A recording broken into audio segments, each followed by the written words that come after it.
Verstappen. We zijn in Frankrijk bij een Italiaans team met een Engelse kok. Hoe is Leon Bompas in de Formule 1 terechtgekomen? Well, I was actually in the army for 10 years as a chef, and basically in my spare time and time off, I used to work for a friend that worked within Formula One. Then when I left the army, because I'd done some part-time work for them before, they basically offered me a job. I think very much of it is through contacts of who you know, rather than, say, like going through a specific interview or being advertised for a job. So that's how I got into F1. Being at the army, is it where you got used to cook in small kitchens? Because this is not too big a kitchen. No, in the army, I mean, it was pretty much a commercial kitchen because you're cooking for so many people. It's a very different scale of cooking. You're probably cooking for 300 people plus in the army with sort of eight to 10 chefs. But here's a completely different situation. There's only 2 of us, and you know, all our fresh produce, depending on which country we go to, we have to get locally. So. And in every different country, things differ, you know, for the availability of certain products. Some countries, say, for example, Japan, you know, it's a lot more difficult to get the European sort of style of foods and meats that you can get, say, for example, here. So it varies really sort of greatly in different places that you go. Ook voor de mensen van de catering zijn de Formule 1 werkdagen lang. Ze komen als eerste en gaan als laatste. On an average day, we get up at 6 o'clock, sometimes earlier. With the new rules that have been introduced this year, it benefits us in certain ways and doesn't benefit us in others.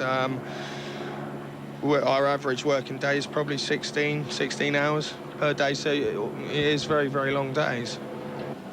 Is there in any way a difference within Minardi between the people who work in a garage or the people who work here at the motorhomes? Hospitality? No, not really. I mean, even though we all work as part of a team and there's many different departments that do different jobs, we do hospitality for the whole team. But we're very much classed as part of the team. It's not like we're segregated or anything like that. We all do feel very much part of the team.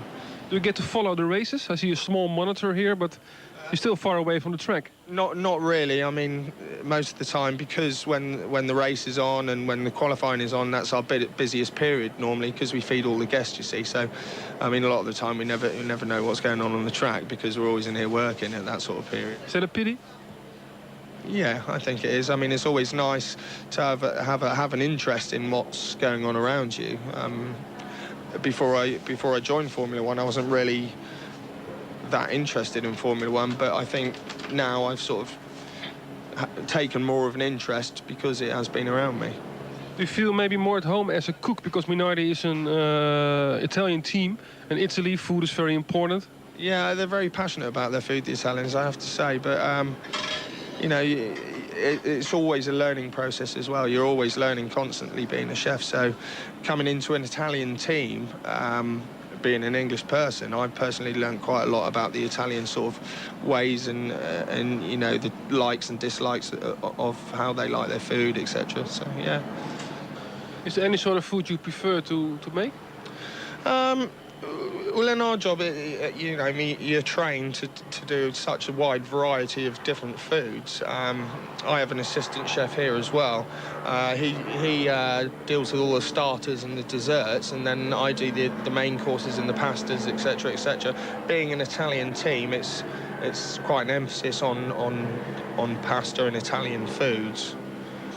Is there anything you would love to make but you're not allowed to, or you know, well, people won't like it? No, I don't think so. I think, you know, because the team is sort of half English and half Italian, you really have to try to sort of please everybody. So you basically try to find a medium level where everybody's going to be happy, which is very difficult sometimes, because sometimes it's impossible to please absolutely everyone. So you just try to create a happy medium for people, really.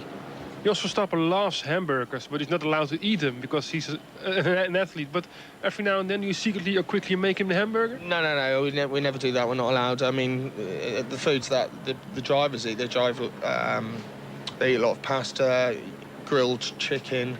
Obviously, they can't eat anything too heavy for them because of driving in the car. So basically, they, you know, it's more or less pasta and grilled meats.